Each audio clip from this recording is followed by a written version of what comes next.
Wow. Well, that was some, I mean, you guys got to give us credit. We are working on that intro music. The drop leaves a little something to be desired, but it was funky. I did a little shoulder shimmy. I hope you all watching did it too. I mean, hey, we got to do what we got to do. This is live. We got to deal with royalties. It's the best. I'm just kidding. Good job. We loved it. It was great. Always excited to see those intros and what we're whipping out. Welcome, everybody. We have an amazing panel as always. We are here with another QSC DJ discussion. I am DJ Keelez, going to be your moderator for the day. Always excited to be here with my QSC family and my DJ family that I have here. We have some amazing DJs from, I think all of us are from the West Coast, but a little all over the place. I'm going to have everybody introduce themselves. I'll get started. Once again, I'm DJ Keelez. I'm based out of Los Angeles. I specialize in super fun, high energy, virtual events, corporate functions, weddings, live events, and pretty much anything you need music for. I am your gal. I also MC. One of the moderators here for the QSC DJ discussion. And like I said, always a pleasure to be here with you all. We have some amazing DJs on the lineup. You have seen them before, but we switch things up every now and then. So this is a kind of a newish panel for us here on this DJ discussion, but awesome panel. And we're going to get into a little more of what they do right now. So KrisCut, tell us about yourself. Hi, I'm DJ KrisCut. I currently reside in Las Vegas. I have been DJing for 20 years already this year. I do a lot of corporate events. I used to do a lot of nightclubs more. Now I focus on like special events, of course, corporate. We have a lot of conventions, things like that. And mostly now I do a lot of restaurant vibes, kind of chill, nothing too crazy. And, I'm also live streaming on Twitch. Twitch Queen. How many followers are you at right now? I am 38 away from 10,000.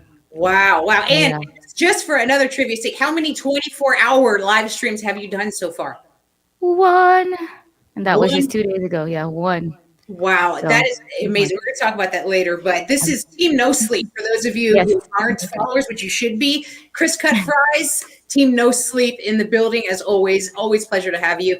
All right, my girl AK47 also celebrating a milestone because we got AK at 4K on Twitch. Yeah. So congratulations to you, air horn. Thank you. Yeah, let them know about you. Let's know, and of course we got to shout out the bullets that are in the audience. Hey guys, I'm AK47, Los Angeles-based DJ. I'm open format. Pre-pandemic, I pretty much played anything, corporate, bars, clubs, all that good stuff. Primarily, I'm doing online virtual events, primarily on Twitch, and just getting acclimated to getting back outside. So my first gig outside was last weekend, and I did a private event. Nice. And I saw the video on Instagram. It looked like a fun time. If you guys want to check out her in action. Talk about MC.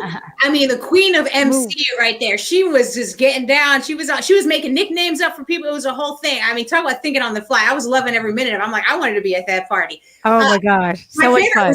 My favorite was when you called the gentleman in the lovely suit tailor-made, and then you started chanting Taylor. That was the best. That was like right there. That's everything. Awesome, cool. Well, I want to chat about that a little more later as well, but let's go ahead and get our girl BSelecta introduced.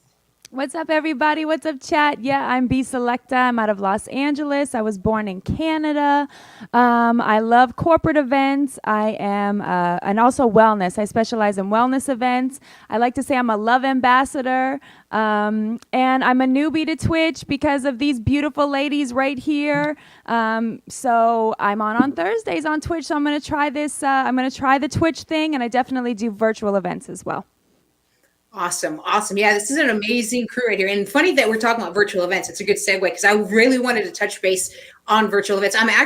We're ending the stream a little early today because I'm popping off for a virtual event immediately after this. But all of us here are dabbling in that in some capacity as we're also transitioning into live events. So I think that's something that would be really interesting to kind of touch base and see, where we're all out with that. And for me personally, and we were talking earlier about, it's almost a shock to the system when you're going and you're setting up and you're like putting speakers and plugging things in and having to figure out what cable when you're so used to your at home preset setup. You get super spoiled.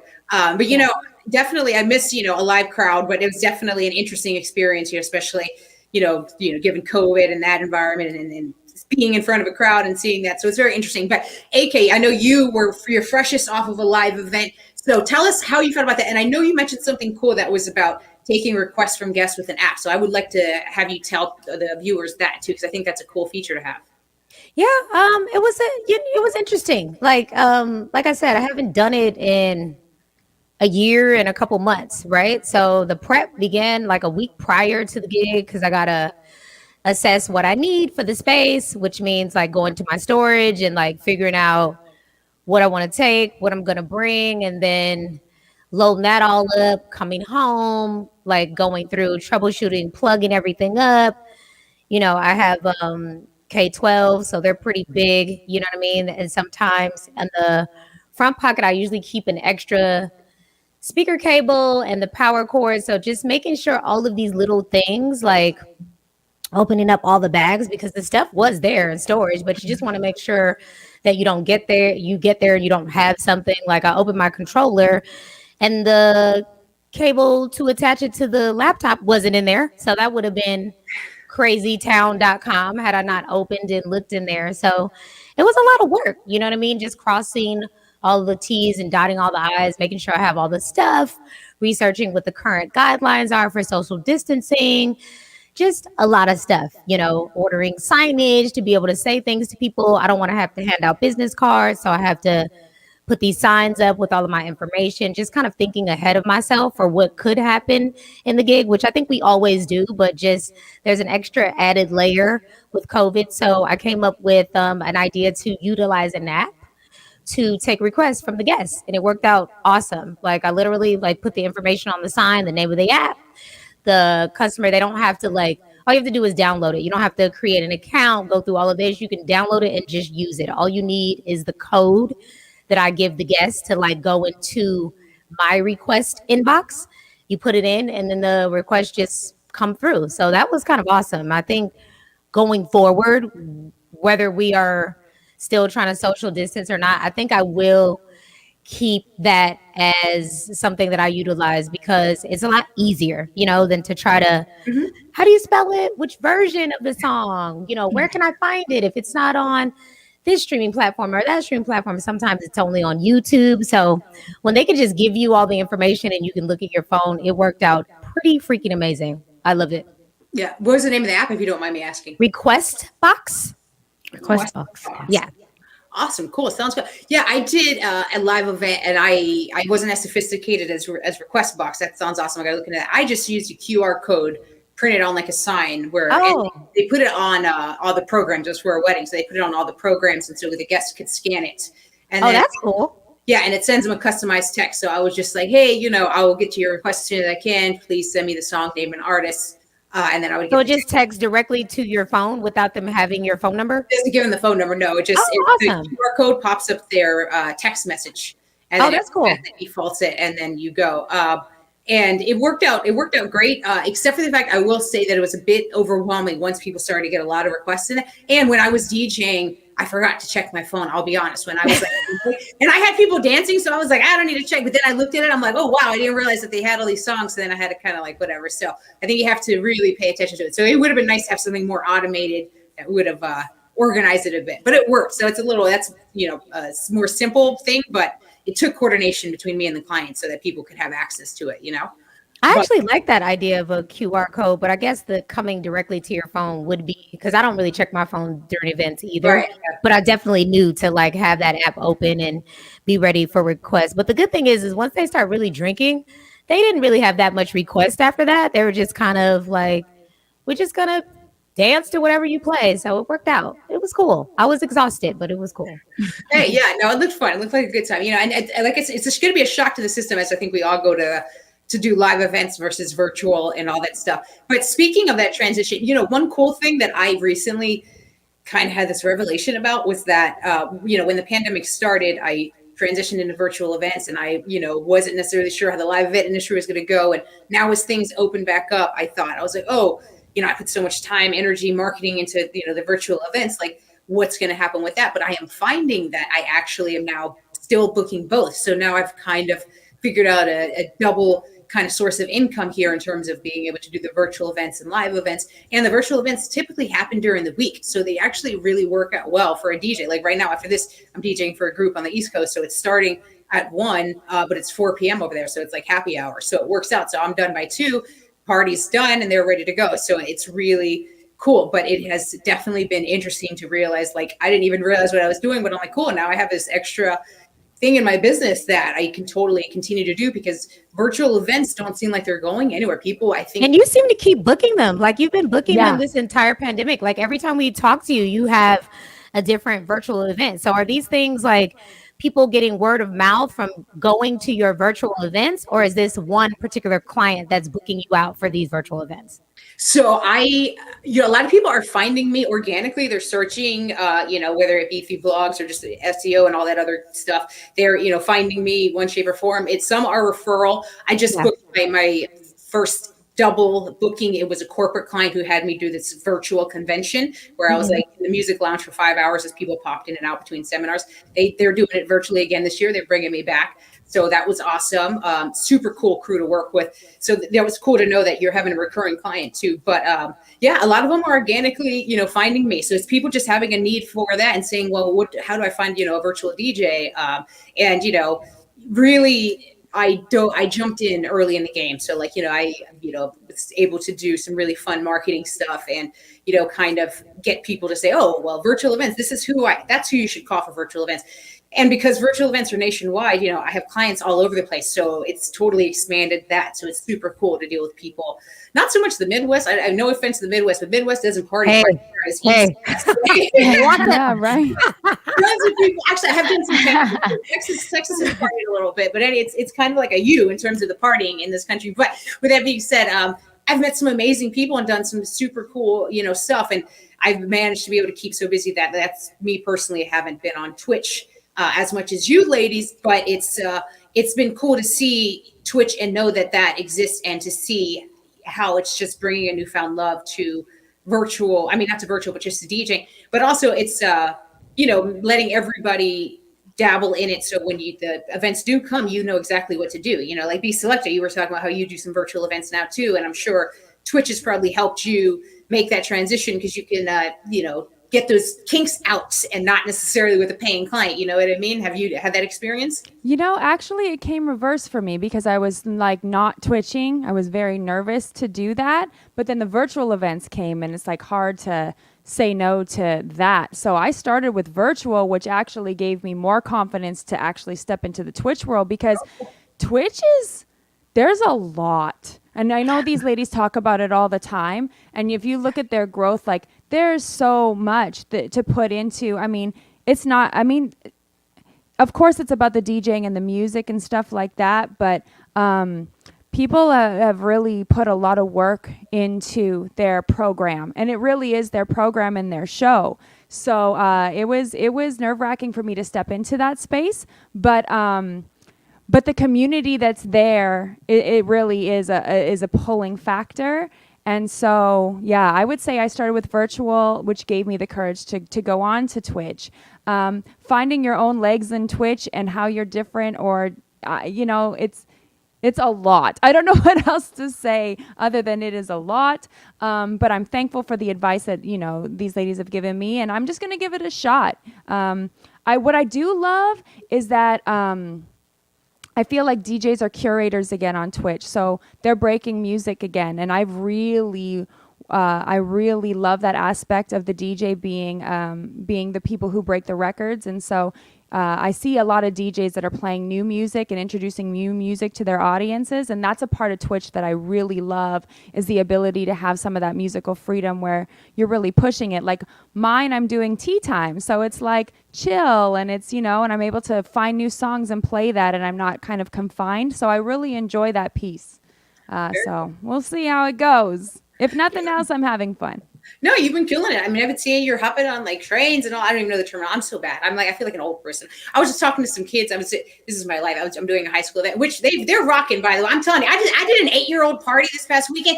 Why will there's kids more hype than adults I have dealt with? I mean, they screaming every lyric. They were like, at one point got so hyped, they started punching each other. I had to be like, whoa. I'm like, what is happening? With that, they know what they want. They know what they want to play, but it's super fun. But it's the virtual world is super cool to be a part of and to see, that you can have access to people in a different way. And it's always cool too as a DJ, I think, on Twitch to see people's response via chat, the emotes and all that, like cool and that love. And same when you're doing virtual events, just to see that response, like even if it's a shoulder twitch or even if it's that person that has just been like sour faced the whole time and to see them smile, you're like, yeah, that's what in your head you're thinking.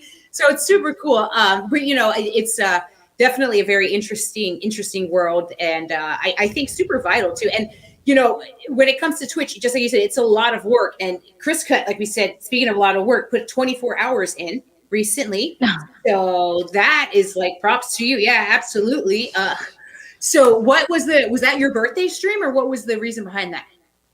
So on this past Monday, I celebrated 1 year officially on Twitch. Like I looked back on this thing called Twitch Tracker. It actually can tell you gives you a lot of analytics and statistics about your streams, how many viewers, things like that. I found out that, May 17th of 2020 was the first time I ever did a Twitch stream. So, I wanted to celebrate that I had been doing this for a whole year because nobody ever thought we were going to be here for a year, right? Only a few months. We're just going to hang out and try to kill time. And here we are a year later. So Monday I celebrated an impromptu. It wasn't supposed to be 24 hours, but people were egging me on because for my birthday, we tried to do 24 hours and we failed because I had drank the night before. I was not prepared mentally. Well, you did 18 for the birthday, right? I did 18 for my birthday. Oh, wow. Yeah, so I did 18. And so we're like, okay, maybe let's try to do 18. And they're like, well, why not? Let's go for 24. So I was like, oh, and we're like on this energy. And, my community, our community, the energy they give me to do that kind of thing, it was so amazing. Don't get me wrong, though. I had a lot of help for the anniversary stream on Monday. I had some in real life, some friends, Angie in the chat, who is one of my mods that I got to know that I consider her like she's my friend now. She was here, she brought food, and then I had a friend give me an hour break. And I mean, it really helped in that sense where it was like, okay, I was more prepared for this insane impromptu 24-hour stream for 1 year. So it's definitely memorable. I was running StreamYard for the first time ever. Like I had never run StreamYard by myself. And I was doing your job, BB, and I was kind of surprised at myself that I was able to moderate it and be like that Oprah Winfrey, like that kind of like interviewer. And it was just like another aspect of myself that I never thought I would be able to do and so all because of Twitch. Because a year ago, if you told me like, hey, I want to interview, I'm like, I'm okay on interviews, but now I became the interviewer and did all this stuff. So Twitch has really opened me up, and I'm sure a lot, like AKA, like all of you guys, it makes you discover things about yourself that you didn't know you could do. And I feel so blessed that happened. Like hands down a better DJ. Hands down. Right?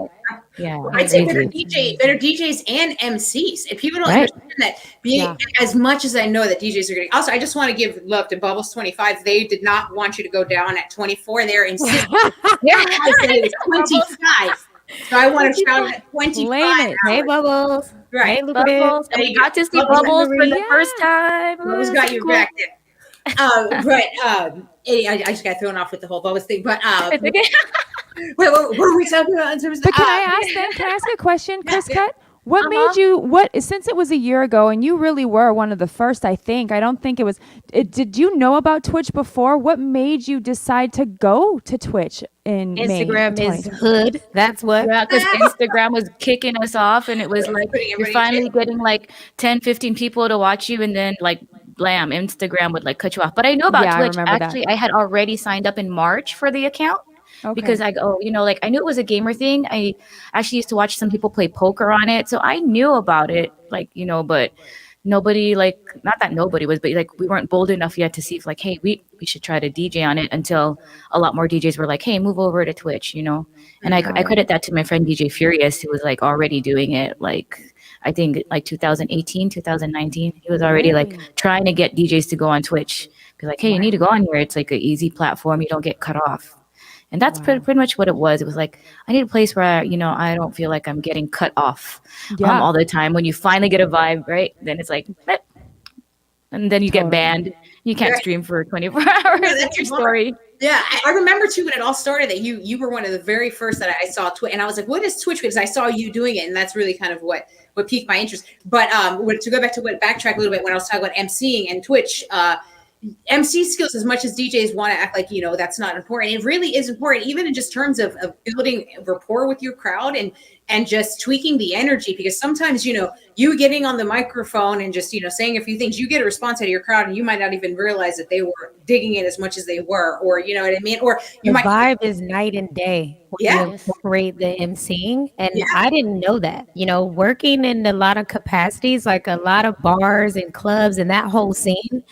Like sometimes, you're just playing the music, people are getting drunk, and like for women, I don't know, but I guess I was having a weird feeling. You know how you see DJs and guys and they're talking on the mic the entire time and they're saying this and saying that. And I'm like, do people really want to hear me talking over the music the entire night? Probably not. So I just got so used to kind of being in the shadows unless I was on a corporate gig. Now, when I do corporate gigs, I have to talk a lot. But you usually have a script. It's a printout. There's things that need to be said. There's giveaways. There's information. There's products. There's this. There's that. You're making announcements about raffles, lunch, all of this stuff. So that's a different thing. That's not emceeing necessarily, more so than it is just being the vessel, providing certain information for the groups of people that you're servicing that day. Now, the difference in just the energy with having a more polished emceeing style, hands down, I will never go back to the muted DJ ever again in life. It just not the same. It's not literally people were coming up to me at the party saying, "Oh my God, your energy and just the way you were talking and your commentary, you made the party." I've DJed 7 years. Nobody said you made the party yet. Yeah. I mean, it makes a difference. And that's why I said a lot of people, I will tell everybody. I mean, I have some DJs that, that work for me, and I know who can MC and who, is not very skilled in MCing, and I have to, put them accordingly. But the ones who can MC are going to work more for sure, because people want MCs. That's what they want. If they will, are you, are this person able to have fun? Because they're looking to you as the fun person in the party. Like, that's really what you're getting paid for, is to make people have fun. So you're really looked at as the most fun person in the room. So if you can actually portray that you are the most fun person in the room, you've now satisfied your client's needs and then some. And then now the guests are talking about you, like, wow, where'd you find this DJ? Yeah. Now they want to be your friend. And so now the rapport is totally different. So now, because they want to be your friend, they're giving you a little more leeway. They're dancing a little more, maybe to stuff that they might not dig, but they're like, you know what, I like the DJ, so I'm not going to stop dancing. I'm just going to, because they're confident that you're going to get them dancing. Or if they don't like your music, they might be a little more able to come up to you nicely and be like, hey, you're doing a good job, but can we play this song? And they're going to come at you so much different if you have that rapport versus if you're just this person in the corner and you're bombing, because now they feel like, you think you're awesome, and it becomes a whole different mentality, because now you're an untouchable to the guests, and people don't like that. People want to feel like they can be your friend and like your partner. Yeah. Even when you have to like wrangle them to like play games and stuff, or now we need to like, you guys, the hookah or the photo booth. Let's use the photo booth before they leave. Even when that makes a difference, because people are like, okay, now we're doing this. It's kind of like they're listening. You know what I'm saying? When it's time to do the Soul Train line, everybody was participating and everybody was at the photo booth trying to get their pictures. Before when I would make the announcement, they would just look at me like, whatever, we might make it over to the photo booth, but it really helps. Like, they trust you more for some reason. I don't know. It's interesting. And then the benefit to that too is it's a vendor to vendor thing too, because the photo booth, if you're doing a good job to MC the photo booth and you have a line and they're not bored, who are they going to recommend if they have a client that needs a DJ on the whim and they got hired first? You're going to be the first name, because they know that, hey, AK is going to get the people to my photo booth, so hire her because she's great. She can do multi. I didn't even think about that. That's true. And same with the venue. If you're dealing with a venue coordinator and you're willing to sacrifice your dance floor because they need to cut that cake right now, and because some people will look at them and say, 15 minutes, I'm on a roll right now. You can't be that person if you want to work again. You have to be able to say, okay, cool, right after the song, no worries. And totally, I mean, that's why being a good DJ is, because you shouldn't worry about clearing a dance floor. You should be confident you're going to get that dance floor back, even if it takes a few songs, right? That's part of it. But I get it. It's scary, and you're in the moment, but you have to really be able to say, hey, listen, what what all will I get if I do it this way versus this way? You know what I mean? So the most you're going to get by doing it the rude way is, you keep people on the dance floor, but you're probably not going to work at that venue again. You're not going to get referred. But if you sacrifice your dance floor and you make an amazing cake cutting announcement and you make that venue coordinator say, that was the best cake cutting I've ever seen. Again, who are they calling for when they need somebody who's going to do the wedding and they know you need to go? Same, I would also say when it comes to last songs. Now, I know if people love to play more than one more song, but if that venue wants you out, you last song it and you be prepared to get on the microphone. And I mean, even if you got to throw them under the bus as politely as you can, you got to be like, oh, I know that was a great time. Thank you so much for rocking with me. Unfortunately, the venue has to go home. We got all these lovely waiters, the servers over here. We have this staff. Give it up for the venue coordinator. She did amazing tonight, right? All right, guys. So go ahead, head on out to the door, grab your jackets. Thank you so much. If you know, I mean, that's just the way you got to do it. And you got to let them know, like, okay, and then they're going to be a little disappointed, but they're going to go. But also, what did you do? The servers love you and the coordinator loves you and your client loves you too, because they're exhausted and they want to go. So these are all like little, very beneficial things when you're doing private events that keep you working. And I think a lot of people, they don't think past just their own selves sometimes when they're DJing, because, you know, it's a lot of pressure and it's scary, but you have to keep it calm and understand that you are a very important part, but there's more to it, you know? So definitely, for sure. Yeah. Preach. Yeah. You know, Preach. yeah, absolutely. And Rome Ryan say laughing at me throwing the venue under the bus, but you know what I'm saying? Throw them nicely, a gentle throw. Like, we're not tossing it, slowly. A nudge. Yeah, you're nudging. You're more letting them know the stop is. You're pulling the thing on the bus thing, right? And humor goes a long way, right? Humor can make anything cool. Oh, absolutely. And you can play, I mean, humor plays off mistakes too, right? We've all had technical, I mean, Twitch, come on. Everybody on Twitch knows we've all had this weird thing where it's like, what is this? I sound like a robot now. I have this and this and this.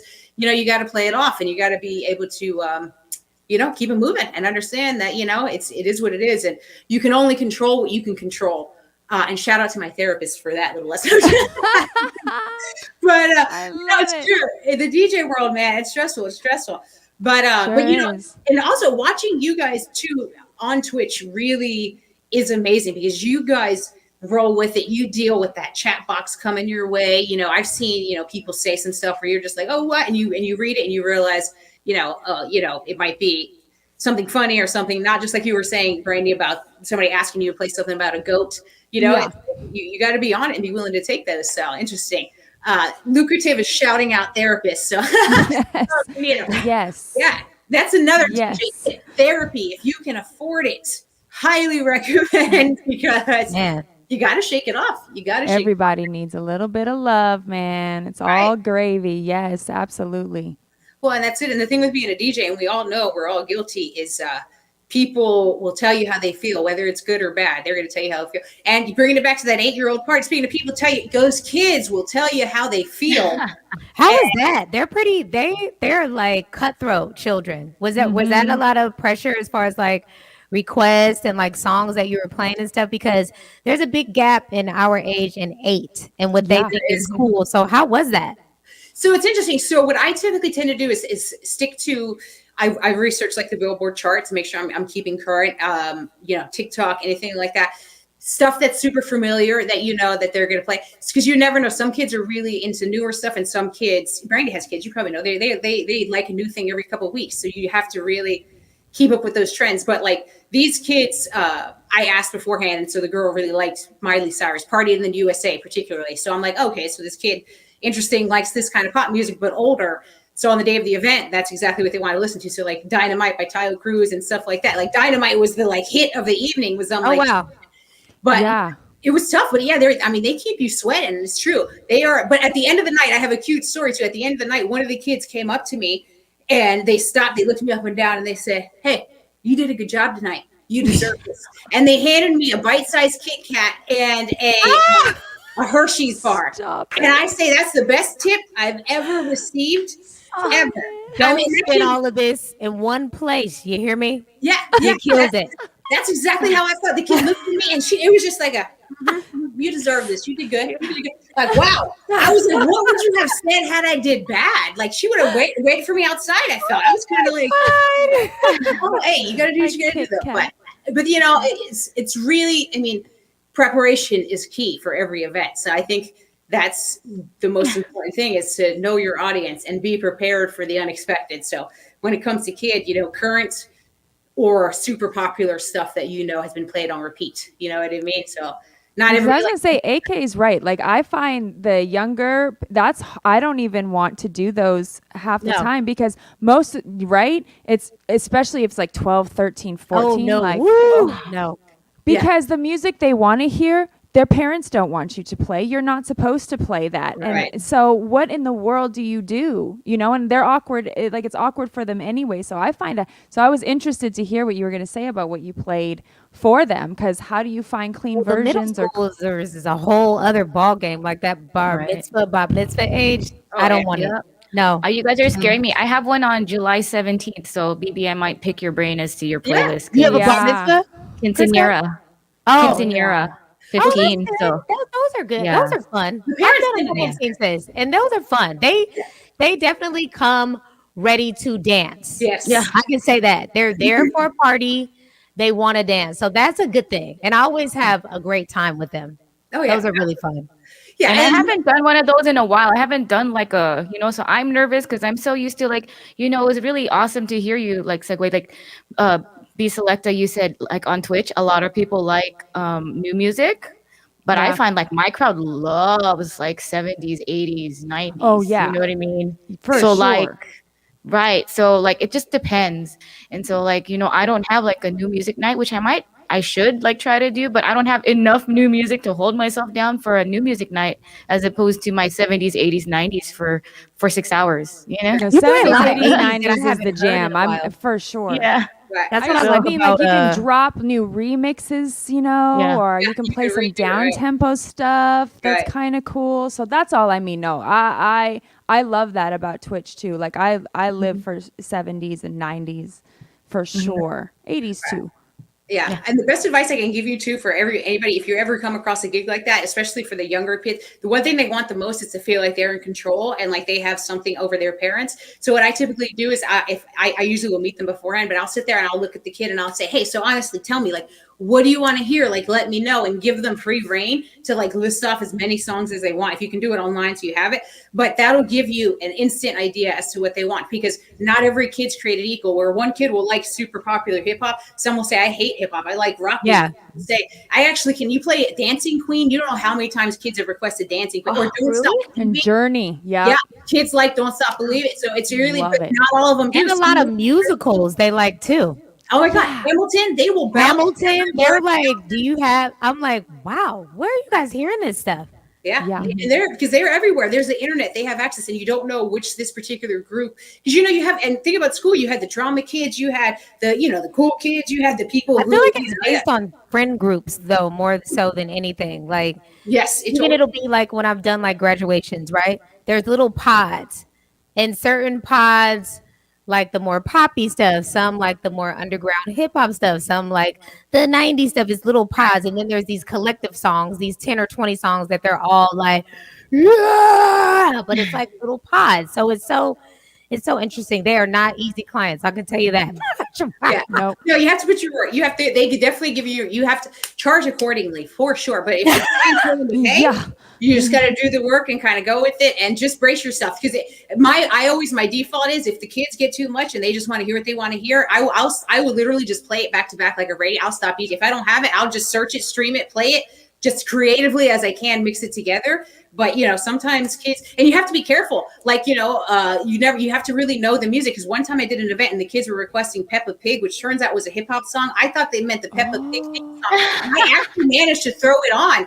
What was the content of that though? It probably was a little. Was it a little risque?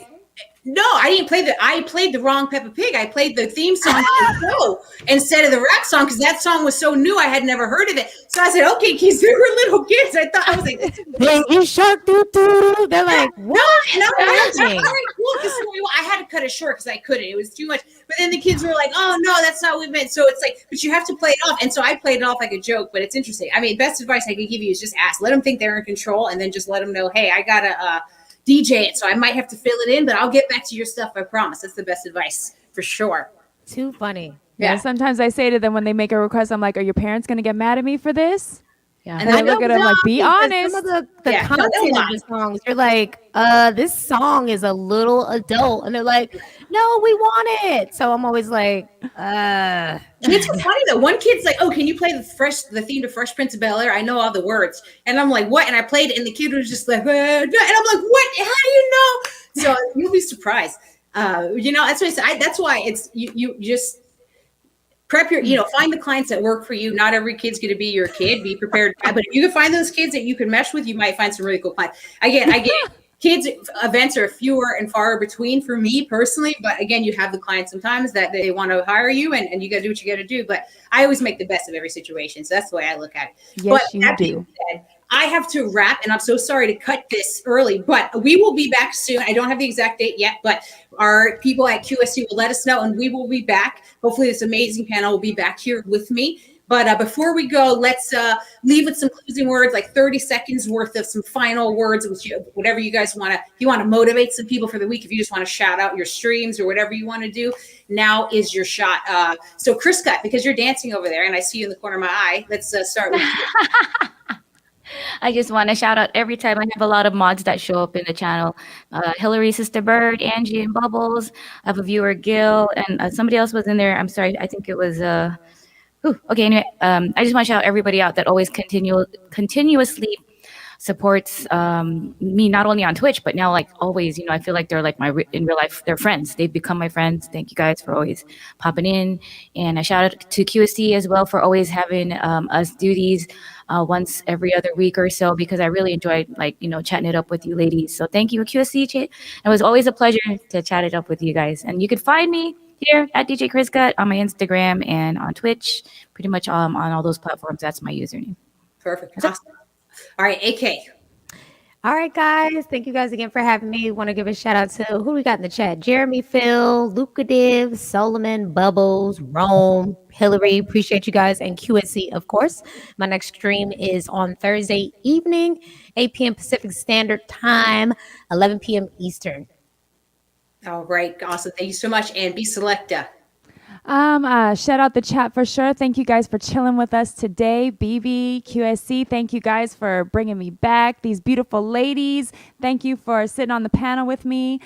Thursdays at 1 p.m. Pacific Standard Time, it's tea time with BSelecta on Twitch. I'm trying. Let's go. You're amazing. I like you even have the little hand thing going. I'm That's trying. awesome. You're good. You got it. So, and then to wrap things up, I'm DJ Keelez. I am your moderator here on these QSC DJ discussions. Always a pleasure. Thank you so much to KrisCut, AK47, BSelecta. You guys are amazing. I am so honored and thrilled to always have you on my panel. Shout out to the chat. You guys are amazing. We always appreciate your feedback. Shout out to QSC, most importantly, for having us. You guys are the real VIP. We appreciate you and all the amazing equipment that you provide us DJs with. So thank you. Everybody, enjoy your week. We will see you at the next DJ discussion. Bye-bye, everybody.